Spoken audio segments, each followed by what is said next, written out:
नमस्कार दोस्तों, मेरा नाम है अजय और आप देख रहे हैं हमारा न्यूज़ चैनल 9 PM तक।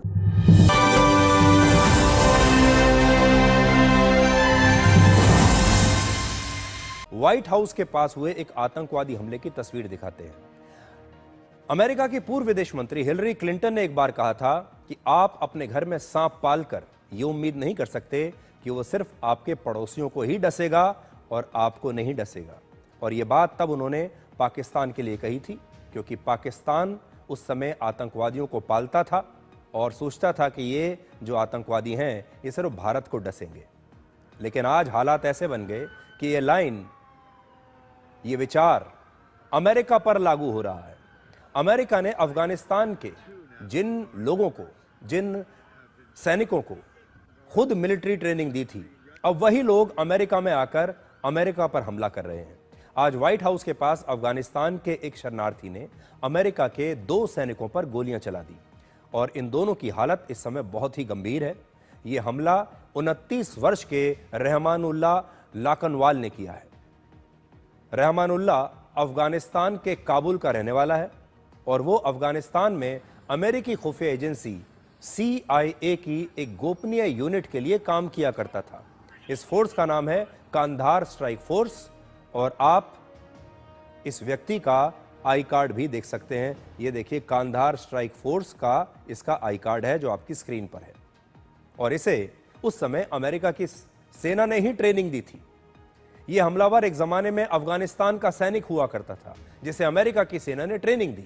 अफगानिस्तान पर तालिबान के कब्जे के बाद वर्ष 2021 में जो बाइडेन की सरकार ने रहमानुल्लाह जैसे बहुत सारे लोगों को अमेरिका में शरण दे दी और इसी साल अप्रैल में इस शरण को जो है औपचारिक रूप में इसे क्लियर कर दिया गया। अब यह वहां का शरणार्थी बन गया।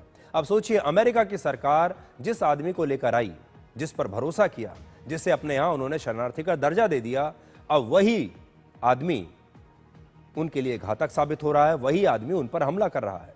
रहमानुल्लाह ने व्हाइट हाउस से सिर्फ 1 किलोमीटर दूर एक मेट्रो स्टेशन के पास 2 सैनिकों पर जानबूझकर गोली चलाई और यह हमला अनजाने में नहीं हुआ। इसके बाद तुरंत वहां पर अमेरिकी राष्ट्रपति की सीक्रेट सर्विस के एजेंट्स और सुरक्षा बल पहुंच गए।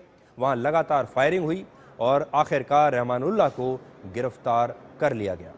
इस हमले में घायल दोनों सैनिकों को सिर में गोली लगी है और उनकी हालत इस समय बहुत गंभीर है। अमेरिका के राष्ट्रपति डोनाल्ड ट्रंप ने इसे एक आतंकवादी घटना बताया है और कहा है कि जो भी इसमें शामिल होगा उन्हें इसकी बहुत बड़ी कीमत चुकानी पड़ेगी। We must now re-examine every single alien who has entered our country from Afghanistan under Biden, and we must take all necessary measures to ensure the removal of any alien from any country who does not belong here or add benefit to our country. If they can't love our country, we don't want them. America will never bend and never yield in the face of terror. अमेरिकी media के मुताबिक Rahmanullah America में ही अपनी पत्नी और 5 बच्चों के साथ रहता है। हालांकि अब तक ये पता नहीं चला है कि रहमानुल्लाह ने यह हमला किया क्यों।